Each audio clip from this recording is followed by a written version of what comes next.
You can take American jazz music back to the era of slavery and the music then, but it wasn't until 1892, 27 years after slavery was abolished, that pianist Tommy Turpin composed the first piece of ragtime music.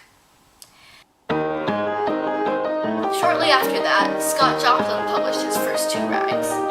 Now, Joplin went on to become probably the most famous rag musician of all time. When he published his Maple Leaf Rag in 1899, he sold over 1,000 copies.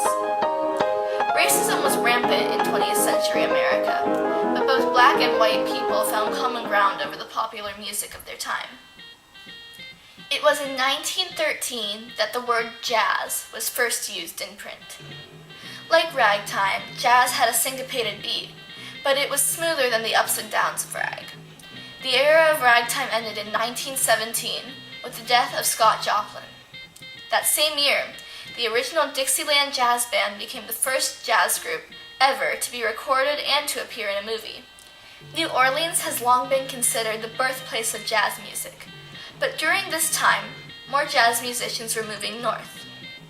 However, the expansion of this new kind of music wasn't popular with everyone. In 1921, a town in Illinois banned jazz performances, calling them sinful. The 1920s are considered by many to have been the age of jazz. Phonographs, radios, and, towards the end of the decade, motion pictures with sound were prevalent. Duke Ellington came to power in this time, as well as George Gershwin, Louis Armstrong, Fats Waller, and the Empress of Blues, Bessie Smith. Big bands and dance orchestras performed at clubs and today are known as the sound of speakeasies during the Prohibition.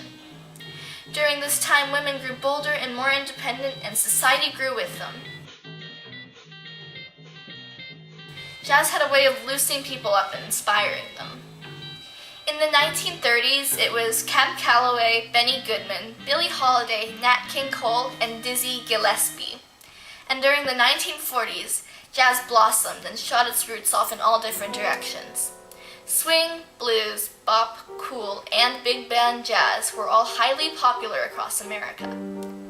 By the late 50s and early 60s, vocalese and bossa nova had joined the mix.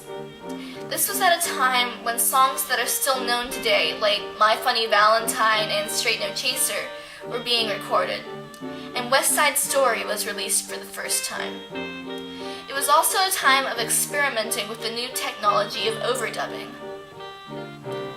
By the 1970s, rock and roll was quickly gaining popularity, and with it came fusion, a jazz-rock mixture. Groups like Weather Report and musicians like Herbie Hancock embraced this genre of music. Jazz got its patriotic moment in 1978, when President Jimmy Carter held a jazz concert in the White House. By the 1990s, music had warped into more fast-paced beats. Electric jazz came into existence. Musician Miles Davis, who was a great jazz musician, died in 1991. His final album, released after his death, featured rap music. In Kansas City, a jazz museum with a value of $27 million opened its doors, and Juilliard, the famed school of music, created a jazz studies program for its students. Although jazz wasn't the most popular music of this time, it was still highly appreciated. By the 21st century, jazz has spun off into many directions, but it also evolved to keep up with modern music. Jam band and jazztronica were the new genres now. Duke Ellington was featured on a U.S. coin honoring Washington, D.C., and he was the first African American to do so. From entertainment to fashion and everything in between, jazz has cultivated America. Although it is no longer the most popular genre of music, jazz is and will always be part of America's roots.